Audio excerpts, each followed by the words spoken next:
Plastic surgeons need to stop guessing celebrity surgeries. Period. Let's talk about it.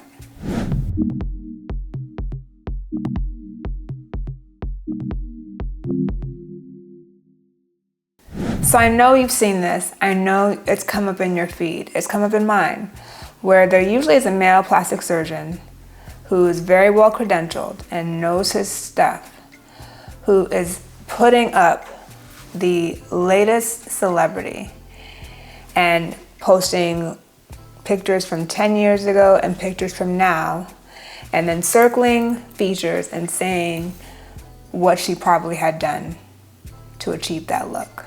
Now, even I have thought about it and whether or not I would do it.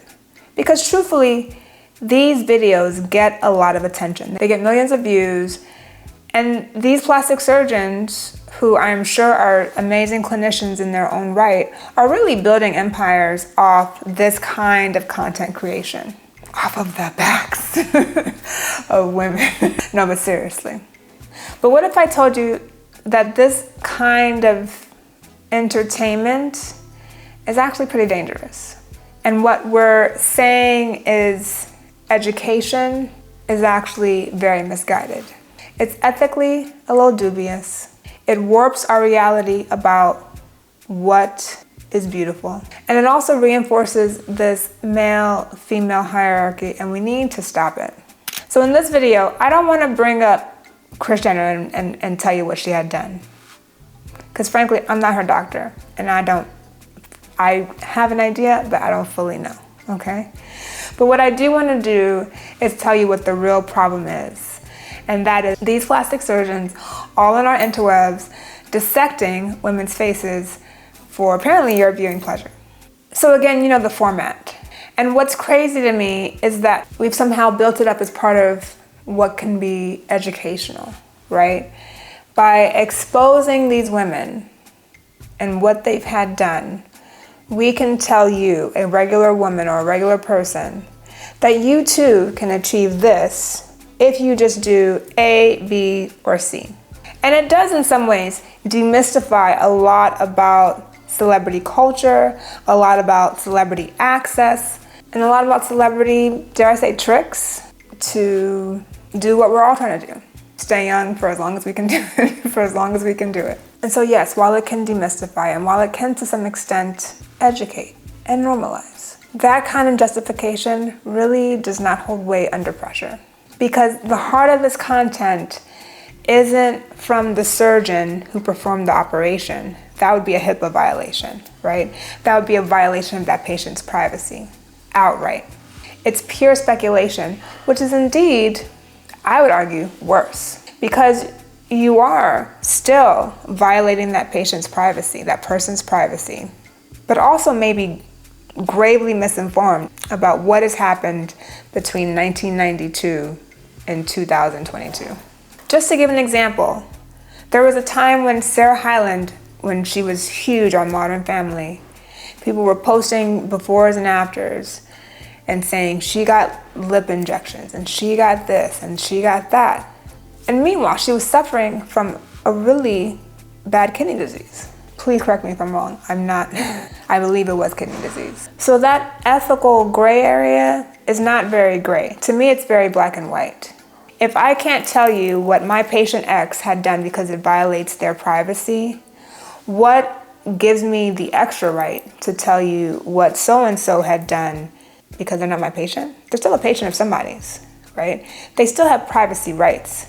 And in addition to invading their privacy, I'm also wildly speculating and could be making up and pulling out of the sky what actually has been happening.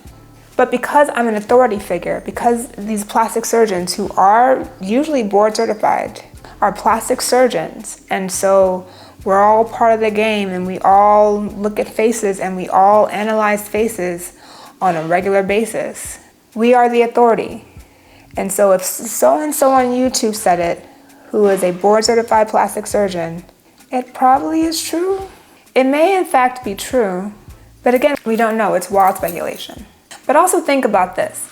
Many of those same plastic surgeons who get on YouTube and get on TikTok and get on Instagram and say, Celebrity X had this procedure done, they also are aligning themselves with other celebrities in order to continue to build their platform and to continue to build their business. It's okay if I expose Kris Jenner and what she had done, even though it's none of y'all's business and none of my business. But if I regularly take photos with her daughter Kim, and so that I can be called the Kardashian family surgeon, right?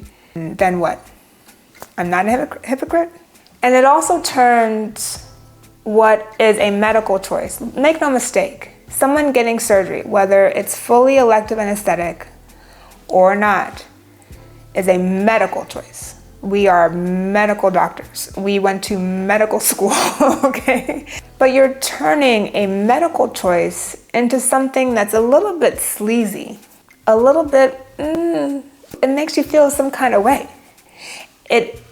We're diluting the credibility of plastic surgery and the plastic surgery field with this practice as well. It reinforces that plastic surgeons are akin to used car salesmen. We want to get your money. We are money hungry. We are sleazy.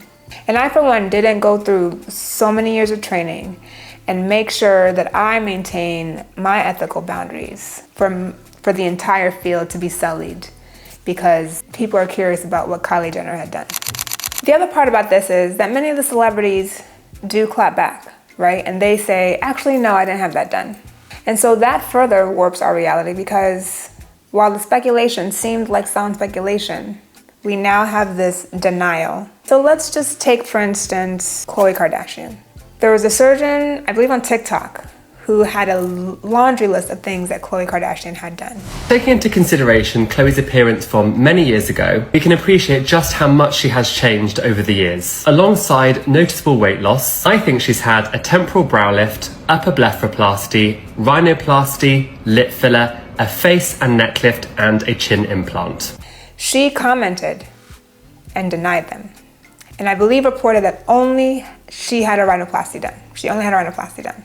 So the other changes we're attributing to what? Weight loss, according to her. I'm not trying to be funny at all, because I think this is a very serious discussion. But I do want to point out that you are then in a tailspin of like, well, if she says she didn't have it done, but her face looks so different, what is going on? So if I just lose the weight and maybe get a nose job, I too will have this significant transformation. Whether consciously or subconsciously, it puts us into a place of serious confusion and some self-doubt about how we can achieve something that seems aspirational with just two elements, losing weight and a rhinoplasty. And then when Khloe denies it, what happens next? Well, there are a bunch of comments that then say, that heifer lying. Because I know for damn sure she didn't get all of this with just one nose job and some weight loss, right? It encourages online bullying. It encourages online judgment. I've said this before and I'll say it again. We judge everything and everybody. We judge clothes. We judge followers. We find a metric to judge. But where can we find a stopping place? Because can we all agree that it's getting out of hand? Another thing that this kind of content creation does is it really hides the rest of plastic surgery. I'm a self-professed reconstructive surgeon. I have dedicated my life to treating, for instance, patients with breast cancer and reconstructing their breasts after their cancer, to kids with cleft lip and cleft palate, for instance, to people who have been severely affected by trauma, by burns, to help restore them to the form and the function that they once knew. And that truly is the work of, dare I say, 80% of plastic surgery. It is rooted in this foundation of reconstruction. The first plastic surgeons were in the World War, and they were harvesting skin grafts for soldiers affected in battle. That is where plastic surgery began.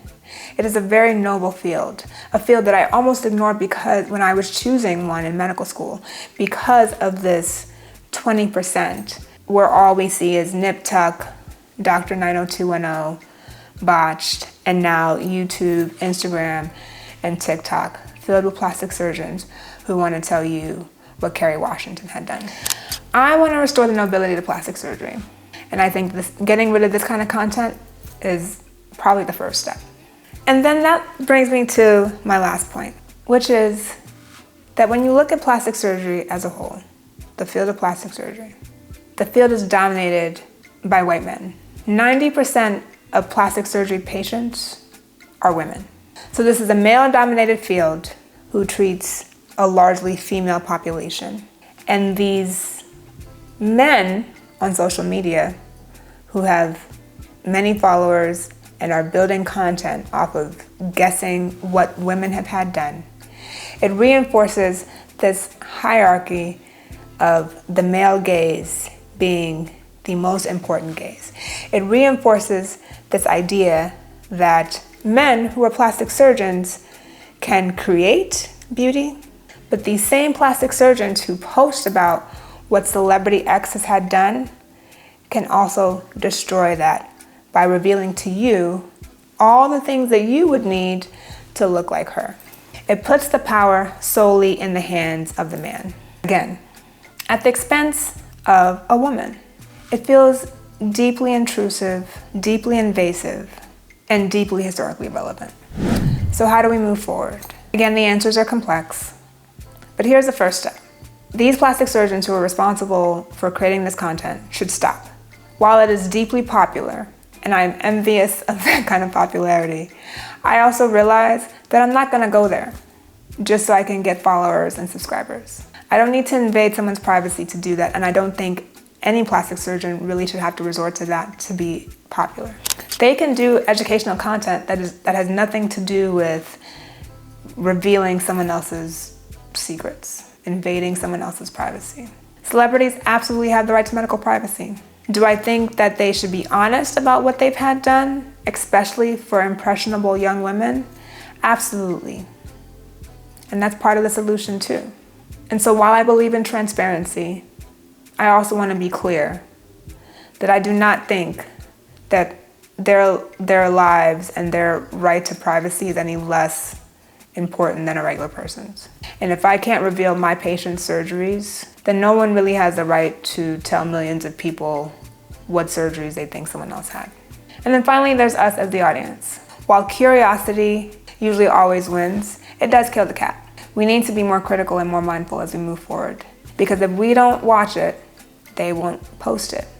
And here's why we shouldn't post it. Not just because we're being nice to that celebrity, but also because we're being nice to us, right?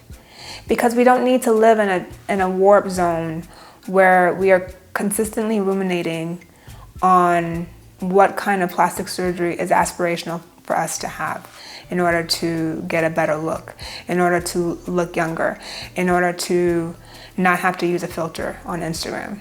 If you can't stop watching out of benevolence, then just stop watching for yourself. Be selfish and say, I don't need to know what so-and-so may have had done. Because at the end of the day, I am me, I'm not her. Ultimately, this trend is not just harmless fun.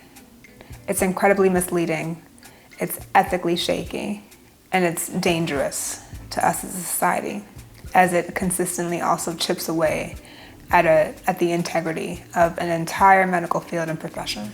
But as always, it's not just important what I think. What do you think? Have you watched these videos and thought a little something about yourself and what you should have done? Felt a kind of way after watching it? Leave your questions in your comments below. Like and subscribe. As always, love you lots. And bye for now.